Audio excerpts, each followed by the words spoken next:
Hi, everybody, and welcome to the Resilient Lawyer podcast. We have a guest with us today, Falk Winter, and he is a transformation coach and productivity specialist.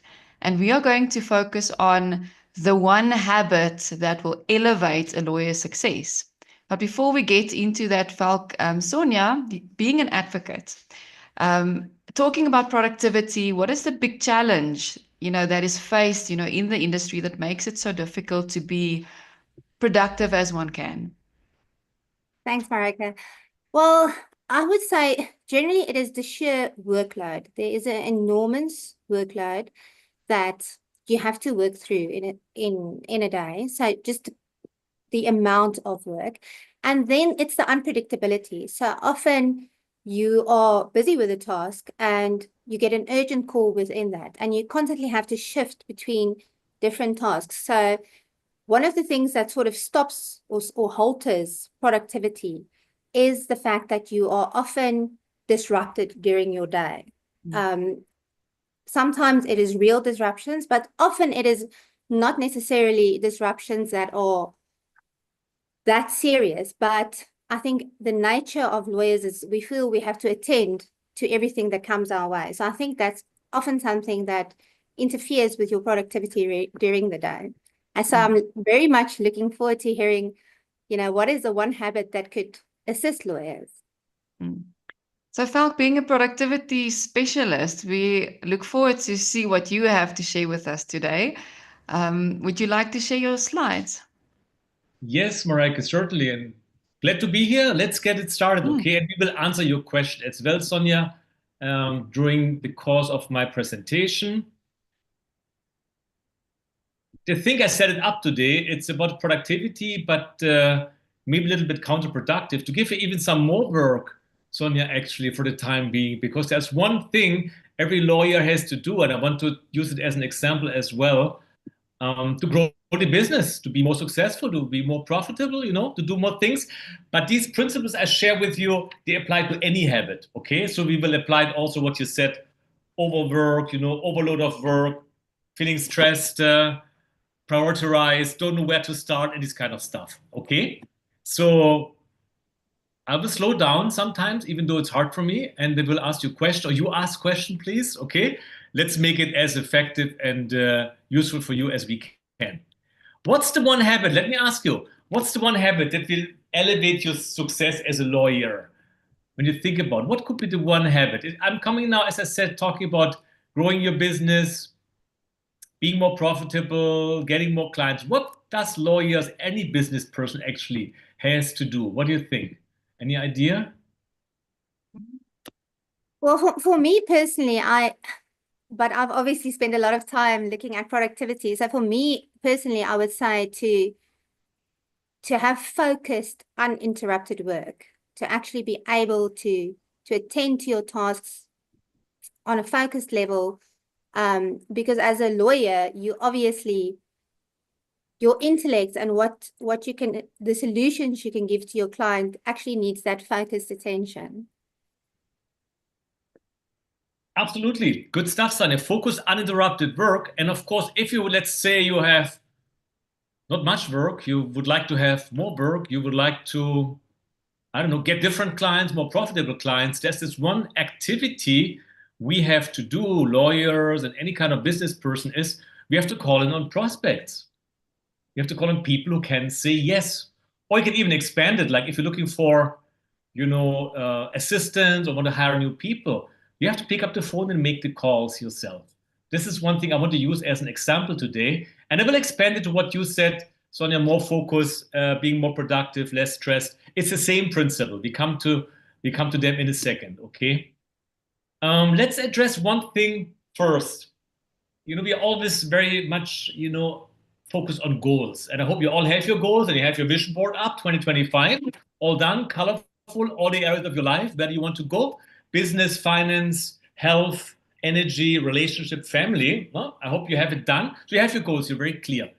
But guys, even more important than focus on your goals is focus on your habits. Some people call it systems. Some people call it routines.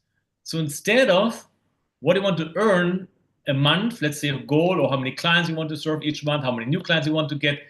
Focus on the habit. How do you contact prospects, sell, or advertise? Or in your case, and we can turn it around. Let's say you want to have a goal. Oh, I want to have at least 3 hours a day for myself, or for myself and my family. That's a pretty good goal. Okay, but instead of having the goal, you should focus on, okay, how do I schedule my work? How to prioritize? How do I deal with, interruptions, with unexpected changes? It's a habit. These are habits you develop. These are systems you develop. And that's where I want you to go, because at the end of the day, what you don't have as a habit, you don't have it. It's very powerful. Huh? What you don't have as a habit, you don't have it. It means we can use our willpower once in a while, and coming in and doing by sheer willpower and focus, but it taters out or tempers out quickly. And we have to move to a different system. Because the quality of your life, after all, that's not a strong one, is determined by the quality of your habits. So let's say for you, Sonia, the quality of your life, how stressed or not stressed or relaxed or peaceful or energetic or enthusiastic you are, is determined by the quality of the habits we have. Working habits, calling habits, relaxing habits, exercising habits, morning routine habits. That's what it is. And that means that's what I do in my productivity club and working with clients who come to me. Just develop new habits. So what is a habit? Where is it? We're going to touch this quickly. Any ideas, Sonia, where, or Mareike, why habits are so important in general? Why are habits important? I think most of the things that we do daily is so imprinted, as autopilot behavior. If something can become a habit, it can really make a big difference. Absolutely. Sonia, anything? Well, I agree with Marek, and the thing is, if it's a habit, you don't think about it, so you just continue doing it. And if it's a bad habit, you also just continue doing it without actually looking at why you've got that habit. So if it's a bad habit, you can take that with you through your whole life without ever changing it, because you're just following the motion. And I think that's where it's so important. If it's a good habit, it will have such a good impact in your life versus a negative habit, but you never actually think about your habits. Absolutely. Excellent. And you just mentioned it, you both. Once it's a habit, we just do it automatically, huh? Not much energy, not much focus, not much concentration. You just do it. So it's easy. The good as the bad, huh? Unfortunately, the bad as well, huh? So it's easy. That's why we want to have good habits, of course. And good habits, we have to imprint, we have to get into our system. We will talk about it. There's some work included. And look at the statement down here. The chains of habits are first too light to be felt, and soon later too heavy to be able to get rid of them. Let's use smoking. Huh? You had your first cigarette. Come on, I don't know, 10 years, 20 years, 30 years ago. You go out, you have a coffee, you have a cigarette. It's very easy, And people become smokers. And how difficult it is for most later on to get rid of it.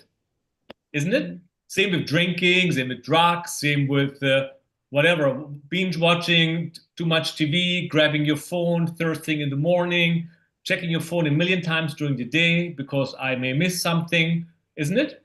Habits, habits, habits, habits, And our life, the quality of our life is determined by the quality of our habits. That's why they're so important. That's why we should understand a little bit how we can develop new habits, useful habits. And you brought a good topic, Sonia, how to get rid of old habits or bad habits. Maybe we can do it in a different session. It's very similar, but let's start with how to install intelligent habits or good habits, okay? There are 4 steps. And guys, none of this is, my invention here. You may know James Clear, Atomic Habits. Great book. I think one of the 4 books you should read in your life, and not just read, you should apply it. And at the end of the day, you should become it, what's written in there, because it can and will totally turn around your life. So there are 4 steps he's lining out in his book.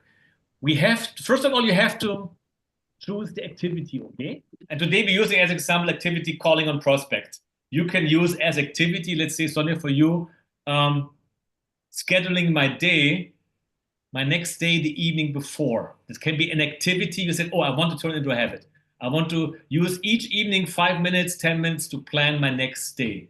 Because I tell you, even if there are changes and disruptions and unforeseen events, once you schedule your day and set your priorities, you're much better off. Not in the morning, not when you come to the office, no, in the evening before. So there are 4 steps, huh?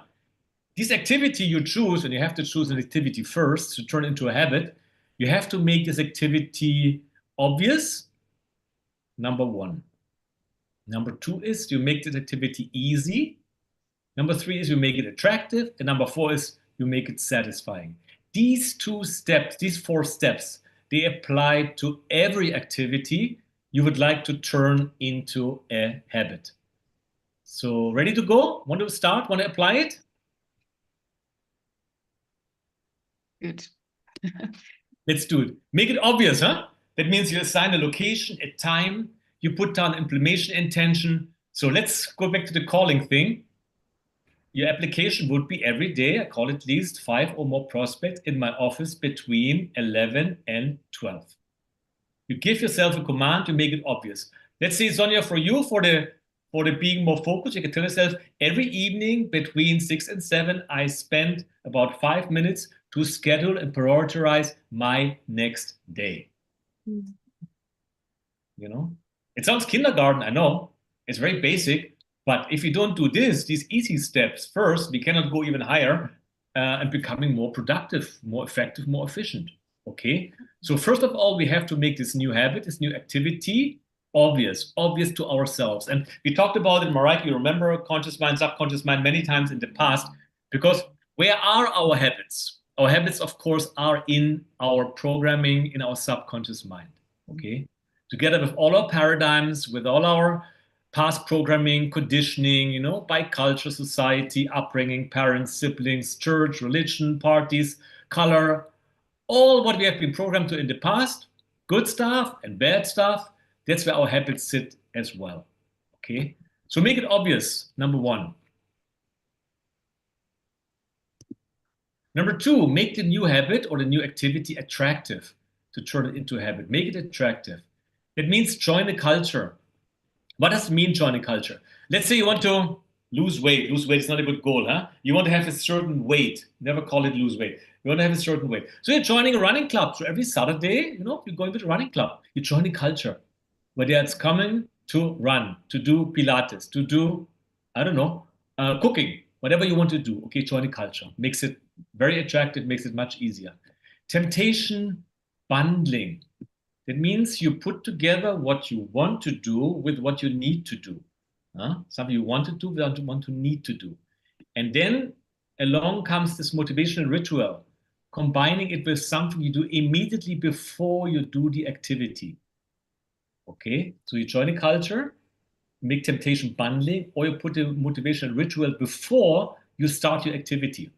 Coming back to making our calls, I play my favorite music between the calls, or you put your dog, your pet in your lap and pet it, okay, just to feel good, to bring up your energy. And the motivational ritual could be you put on your work shoes before you do the calls, just to get into this business mood and take it seriously enough to do the calls. Or coming back, Sonia, to your planning your next day. What idea, how would you make it attractive for you? That you say, okay, I got to do it now every evening, 5 minutes. How would you make it attractive? What would motivate you? How could you bundle it with something else to make it attractive? Because I wanted to ask you about that, because I was thinking about your example of not losing weight being the right weight. So do you mean with temptation bundling that, let's say what I want is your almost your bad habit or something you just enjoy. So would it be, I want to look a certain way and I need to do the following? Or would it be that I want to be comforted while I watch TV and eat a packet of crisps, but instead I am replacing it with healthy food? I just want to understand, how do you do the temptation bundling? Good question. So when I ask you, do people what they want to do, Sonia, or what they need to do in general? What would you think? People do what they want. What they want to do. Exactly, 100%. Always. We always do what we want. That's it. Okay? So want is eating the crisp, watching TV, not exercising, that's what you want to do. This is the easy thing. We are just there. That's what we've been programmed to. What do we need to do? I don't know, eating certain food, healthier food, exercising, drinking more water, and so on. Whatever we need to do. So what you have to do now is, let's say the activity. Let's go back to exercising. Or the goal would be, let's come to what you just mentioned with your losing weight. As I said, you cannot say losing weight because your subconscious mind cannot handle negative and losing. It just didn't know what to do. So you tell yourself, oh, at the moment I'm 70, 75. I want to go to my ideal weight. I'm going to be a fit, slim, sexy 70-kilogram person. Good. That's the goal. To get to this goal, you have to have an activity, correct? And to turn this activity into a habit, we just talked about, we have to make it attractive. How can I make it attractive? I combine two things. For instance, you can say, okay, I want to do is, I don't know, have this special snack. And what I need to do is exercising. Okay? So the want is the snack, but the want can also be your favorite music. And what you need to do is exercising. So you could call it like, okay, while I'm sitting half an hour on the treadmill and doing my exercise, I'm listening to my favorite Spotify songs only while I'm sitting and doing the exercise. I'm not allowed to listen to these songs anytime else. You get my point? That's a temptation binding. What you want to do, I wouldn't put it always, example with the exercise, or I have a big piece of cake. That may be counterproductive. So we don't want to go there, Use the music or use the healthy snack and then need to do during exercise. Okay, I understand. Thank you. So don't take it too far here. It's just we're talking about the activity here to turn it into a habit. Make this activity attractive. That means put it together with something you want to do, you love to do, but nothing counterproductive. As I said, not fatty food after you've done exercise. It wouldn't go. So maybe a massage, maybe a wellness day, whatever you want to do. Okay. And this motivational ritual is also important because again, we're doing it for our subconscious mind. Let's say coming back to your planning the next day, you said, before I plan my next day, I sit in my favorite chair and again, put on some certain music or look out of the window into the forest.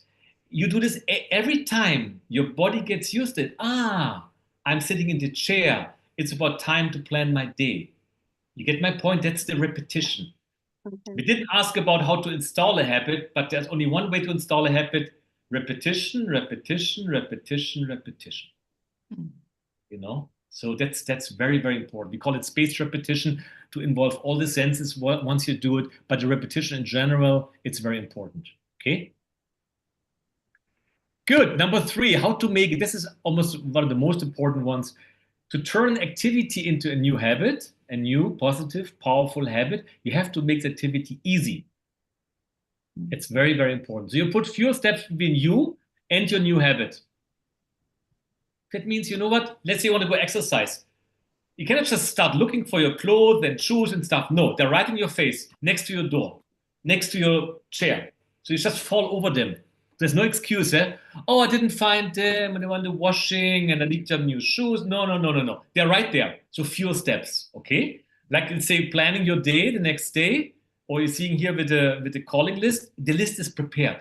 You know who to call. The list is on the table. You have everything there. Your calendar is on the table in the evening. It's just sitting there and screaming at you, plan my next day.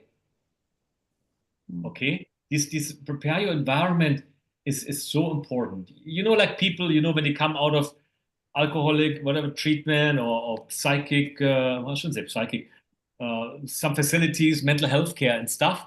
And once they go back into their old environment, it's very difficult to keep any new habit, any new behavior. Remember? Because we are programmed by our environment. You're drunk here, you come back to your drunken friends, forget it. Not going to work. Our willpower is not strong enough. You're living in a toxic environment, so we cannot change. So be very careful. We have to prepare our environment. 2-minute rule, that means start very little, I always tell my clients, start very little with 5 minutes, 2 minutes. These New Year's resolutions. The gym's getting empty again, because, okay, it's March now. It's too tough. I just cannot do it, No. Start 2 minutes, planning your day 5 minutes, making just one call a day. Good. Very important. And then, of course, automate, use technology. All these fancy tracker things, when it comes to exercise, especially, you can track everything, your heart rate, your steps, and blah, blah, blah. Use it. As long as it motivates you, use it. It can make it easier to install your new habit. Okay, this is one of the most important ones. Just make the new activity easier. And vice versa, Sonia, you talked before, like getting rid of a bad habit is very simple. Make it difficult. You want to get fitter and slimmer and have more energy? Chuck out all the junk food. Nowhere to be found in your place, nowhere to be found. That's it. It's hard, I know. I love chocolate too, so I will never chuck it out, even though I don't have any right now. But, get rid of it. Get rid of it. Prepare your environment. Very important. Questions to this one here with the easy stuff. No, I'm quite happy, Marika. No, it makes good sense. I think it's just to remember this, because I think that's where it gets tough. And if you just remember to start small, that's the important thing. Yes, start small, especially also when it comes to exercise, huh? Because what happens then, I had quite a few clients, they never done really exercise. They went out and want to go for a run, broke their ankle. Immediately, something happened to them. They had to go to hospital or get on crutches or something. Of course, it's just normal once you know about it. Your subconscious mind, remember our mind is giving to us our brain to keep us safe. And suddenly your mind recognizes, oh, she's doing something crazy. She's going running. This is dangerous. This is not good. Let me break the ankle that she stays in her comfort zone. That's it. Very simple. Okay, that's why. But when we start like 1 minute only, the first day just putting on the running clothes, good. Next day, putting on and just warming up a little bit, good. Next day, putting on, warming up a little bit, running 5 minutes on your carpet, good. And then maybe after a week, you setting foot out of the door and walking quickly the first 100 meters. I'm a little bit overstressed here now, but that's the way to do it, because then you trick your mind. It doesn't notice you do something unusual.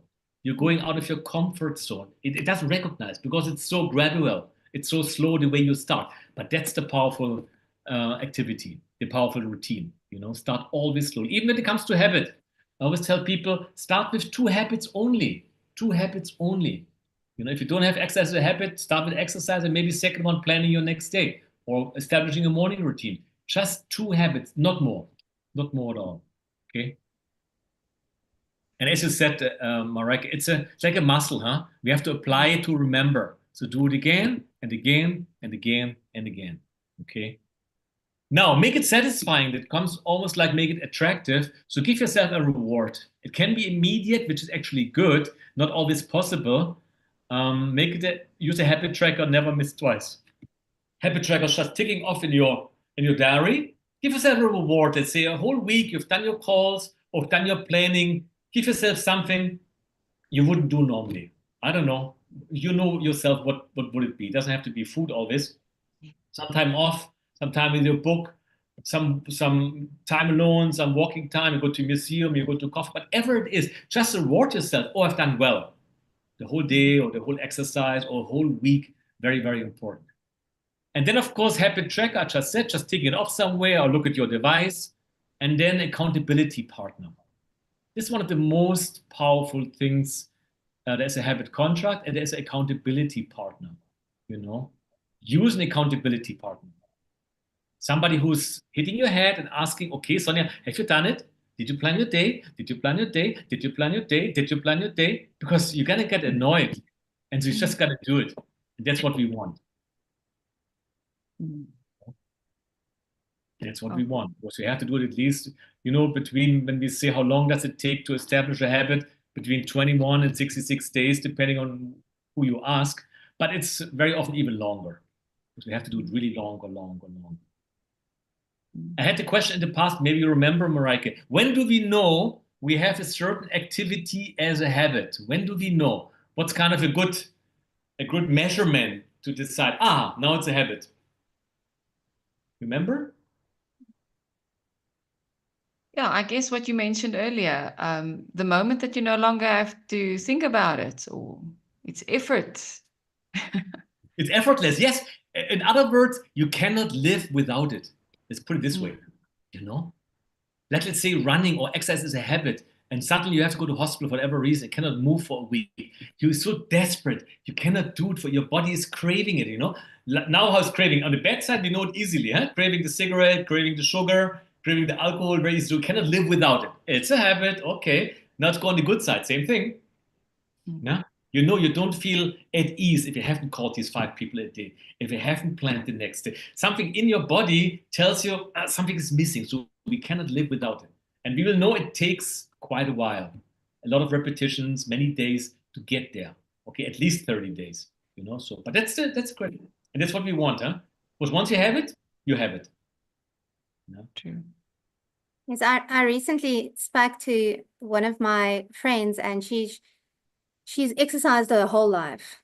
And one of our other friends asked her, but how do you do it? How do you get yourself to go every morning? And she answered, and I think that's exactly what you're saying. And she said, it's just what I do. I've always done it. So in her mind, it's just her identity. It's part of her life.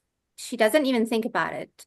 In the morning, she exercises. And I think that's eventually where you will get where Marika said you're in automatic mode and you just do it. She just does it. She exercises. There's no questions asked about it. If she's tired, she still exercises. If she's had a hard night, she still exercises because she exercises. And I think that's eventually where you get to, where it's just on autopilot. Absolutely, absolutely, Sonia. And you mentioned a very important word, identity. You may remember, Mike, we discussed it before. It's being, doing, having, huh? People think I work hard, then I have a lot of money, and then I'm going to be happy. That's a normal narrative we are being told all day long, by every media, by everything outside of ourselves. It's the other way around. First, you become your identity. Instead of having a goal, having a certain weight or stuff. No, it's not even the goal. It's my identity. I'm this happy, healthy, energetic, enthusiastic person. That's me. So you're starting with being.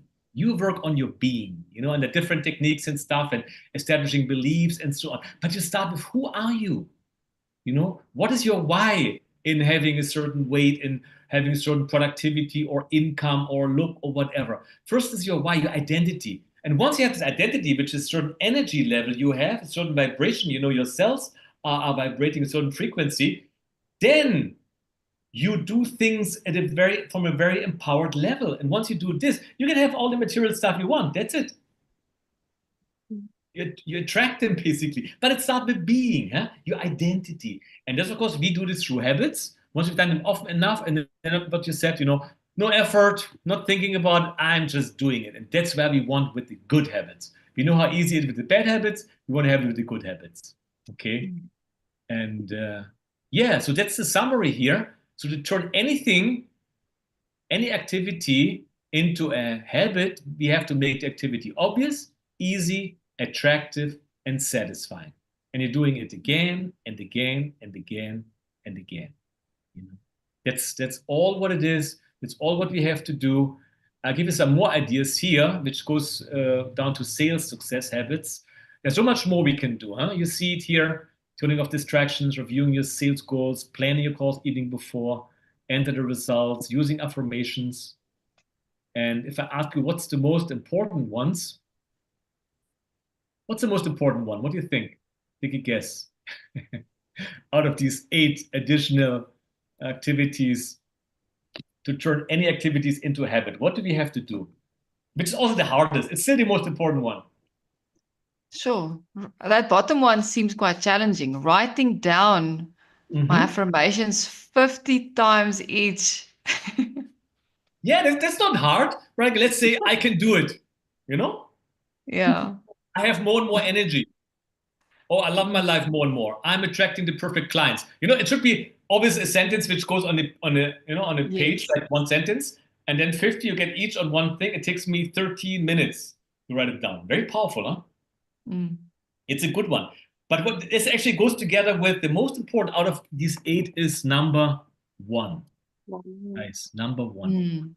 Like for you, Sonia, for instance, you wake up in the morning. I don't know. We can talk another time. You wake up and you sit 5 minutes in your bed. You do your prayers or your meditation would be very good. But then take 5 minutes or 2 minutes and just generate the feeling. How do you want to feel today? who do you want to be today? How do you want things going? You play your mind movie, you hear what you want to hear, just play the movie, a very short one, a 20-second clip. But most important is produce the feeling, who do you want to feel today? And I promise you, you do this, not easy at the beginning, your monkey mind wouldn't like it, but the more you do it, the better it becomes, and you more see results, real results in your life. It's number one. Powerful. Sure. Good. And that's it. Because we do not rise to the level of our goals, we fall to the level of our habits. Very important. Sure. Thank you so much. Yeah, thank you for putting your details there. I was just about to ask you, as a transformation coach, how people can get hold of you. So your website is there, Falk at transformingcoaching.com. Yes. Great. Thank you so Very much. happy. Yes, answer any question, help you guys. I wanted everybody has this energy, this enthusiasm for life, overcoming challenges, and then you move forward. Sonia, questions? No, I just want to thank you. I found this very interesting and it has now inspired me. So thank you very much. I really enjoyed it. Yeah, I think it's one of those things, even what you've taught us today should also be like a reminder every day to maybe put, one of your slides, put it somewhere so that first becomes a habit to remember to do your habits, because that even in itself, is a step, to overcome, to start somewhere. I agree. Life gets in the way, huh? We are too busy with life and forgetting these things to create a certain life. Ne? And yeah. Absolutely. Thank you so much, Falk. It was really interesting and it's very valuable to us. Thank you. And thank you for everybody that is watching and listening. We will see you again in the next episode. Thank you. Bye. Thank you. Make a great day. Cheers.